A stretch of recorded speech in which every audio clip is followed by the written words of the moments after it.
I need to have a website for my business or else it cannot function. Why that may be the case, I'm gonna give you a couple things to consider before actually going and doing a website, and I'm gonna give you 5 tips on why you should be doing a website.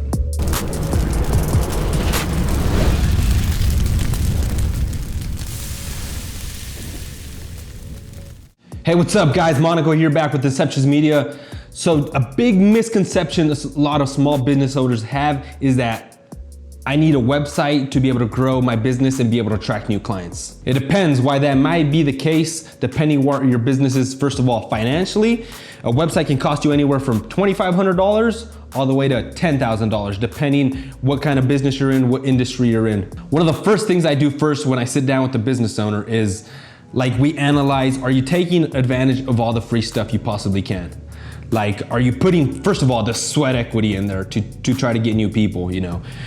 Do you have social media accounts? Do you have a Facebook, Instagram? That's a very basic spot where you can start. Do you have a logo for your business? Like, have you ever actually done the research behind it to make sure that nobody has that logo, nobody's using that name, that it's actually available before you go into it and start investing a bunch of money and throwing a bunch of money into your marketing for it? And if you do have a logo, do you have a brand?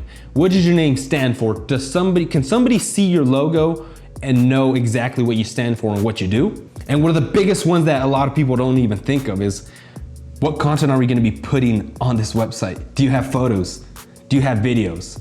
What are your colors for your business? It's a bunch of little stuff that has to go in place before we just go out and I wanna make a website, you know, because there's a lot of steps and a website can be rather expensive, and we wanna allocate your money the best way possible. So if you do have all these things in place, I'm gonna give you 5 reasons why you should do a website if you're ready to make that leap.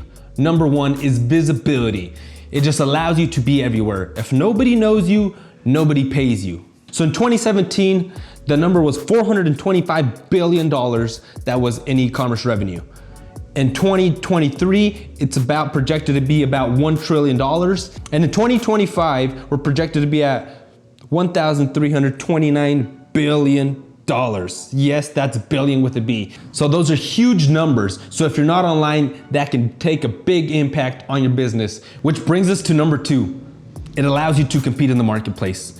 Business is war. You gotta be evolving. You gotta be doing something better. So if people are digitally, if that's where the guys are, you might be like, hey, you know what? I don't know if I wanna go that route with it. But if you actually want to evolve and be able to compete in the marketplace, it's something you're gonna have to do. Number 3, it gives you credibility.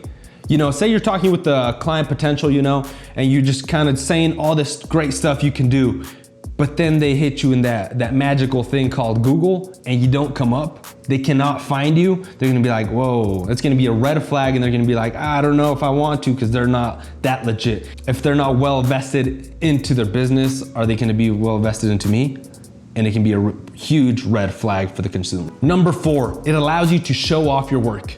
You can be able to send your people to your website and have them see what services you offer, what you've done, other projects you've done, who you've worked with. It allows people to see a different variety of all the services you actually offer, because sometimes when we're talking with someone, you might not be able to get that point across. But if you have a website, they can go in there and be able to see all the services you actually all offer. Number 5 is probably my favorite.